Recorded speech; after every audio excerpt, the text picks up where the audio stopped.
you want to take charge?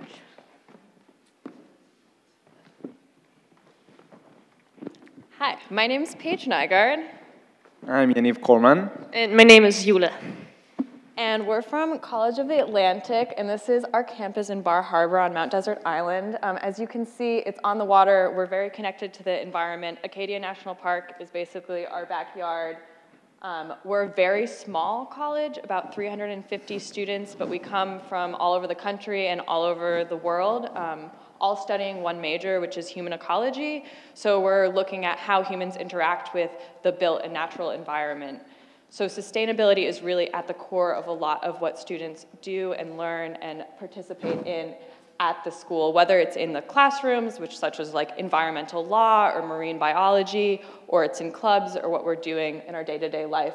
We have 2 different farms at our school as well as some gardens on campus. And we also have like a food security program, Share the Harvest, where it's a student-run effort that provides farm vouchers and food deliveries for low-income families on the island. Our school has about 30% of the food that comes from local sources. We have a really cool discarded resources program at our school, which has been led by students. So we've had a couple waste audits, basically looking at everything that we're getting rid of and putting it in a tent and sorting it all out and seeing where it's coming from. And so there's a zero waste club on campus that does that. We have a campus committee for sustainability. So for example, with the waste audits, after they looked and saw everything that we had, they made goals and policies to make sure that we were lowering our waste. So from taking the 2015 numbers, by 2020, we'll divert 70% of our waste. By 2025, it will be 90%, and then until we're a zero waste campus, which means we compost a ton. We make sure that our containers are recyclable or reusable. And then we have a community energy center, which participates in renewable energy on campus. We have various solar arrays, a wind turbine, and as well as reaching out to community members in the MDI community as well as the larger Maine community. Do you want to say something about the other initiatives with the CCS? Yeah, we are also working on an animal protein policy where we check what kind of food is coming to our campus and where is the animal protein is coming from, and trying to decrease carbon emission from that. We're looking at water, how we can reduce water use, and also we have a sustainable building policy where every new building on campus have to follow the specific criteria. And now, for example, we're building a new classroom building, so the students and the committee are very involved together with the architects and are trying to incorporate sustainable composting toilets and other kind of technologies that we want to incorporate and make the building more sustainable and durable.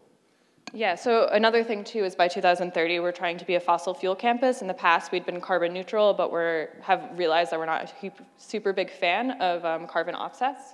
So we're trying to really actually address the root stem of the problem. And we have other efforts too, looking at the national and international pixture as well.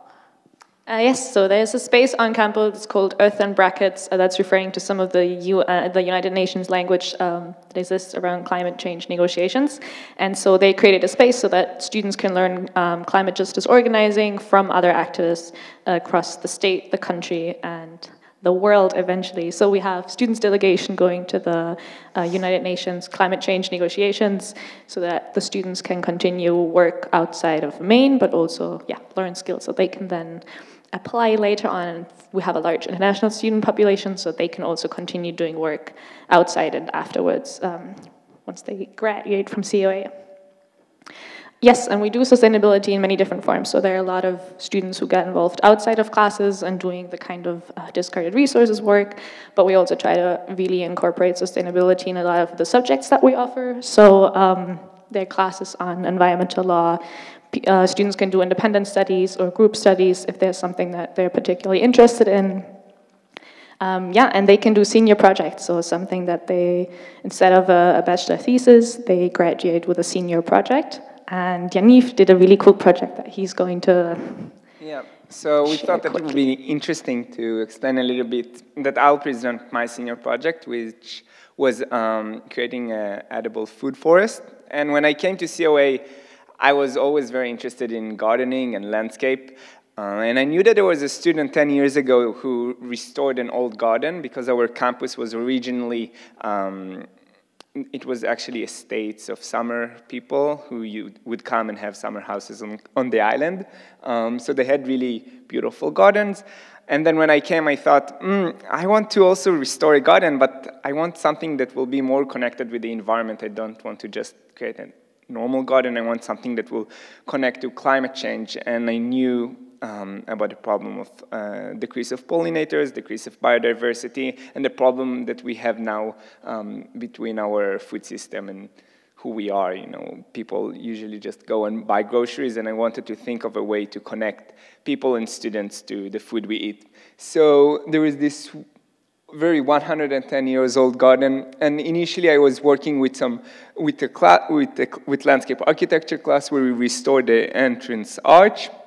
And then over this winter, I was working, you can pass. I was working over the summer, I was forming a gardening club where together we were planning and thinking how we can encourage more edible plants in this garden. We were working and we were leading different workshops like propagation workshop, to learn how to propagate plants, and we also cooperated with MAFCA to prune trees and learn how to propagate edible fruits trees. And then we were starting to plan over the winter how we want the garden to look like and how we are going to improve it. And then we created this edible map, an edible booklet that has all the edible plants that will be planted in the garden and with information about what you can do with each plant and how you can eat it and when is the time to harvest it. And we are hoping that this spring we are going to plant all the plants. We applied to a few grants. There is the FCAS, which is a food grant for sustainable food system, and the Wild Ones, which also gave us money to purchase the plants. And we are hoping as a gardening club that more students will start harvesting and eating local fruits that were harvested before. And we hope to encourage more of this relationship between human nature, food system, pollinators, and the environment.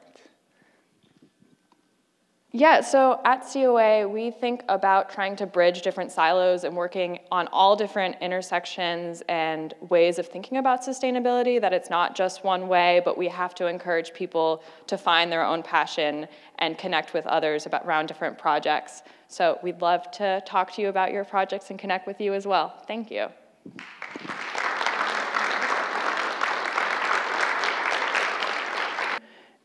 But just before I move on to that, I just want to take a moment and think about all that we heard this morning. It's when I think about what the purpose of this summit is getting different generations together to talk about these issues and what a positive impact you can make.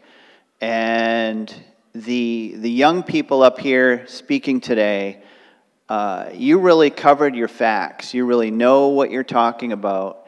And I hope that you leave here, and we all leave here, really not waiting for the politicians and waiting for America to move on. You are the voice that needs to push that right now. And, you know, as we leave here, be brave, be bold in what you ask for, because you know the truth, you have the facts, and you make some really good cases up here. I'd like to give all the presenters another round of applause, please, for that.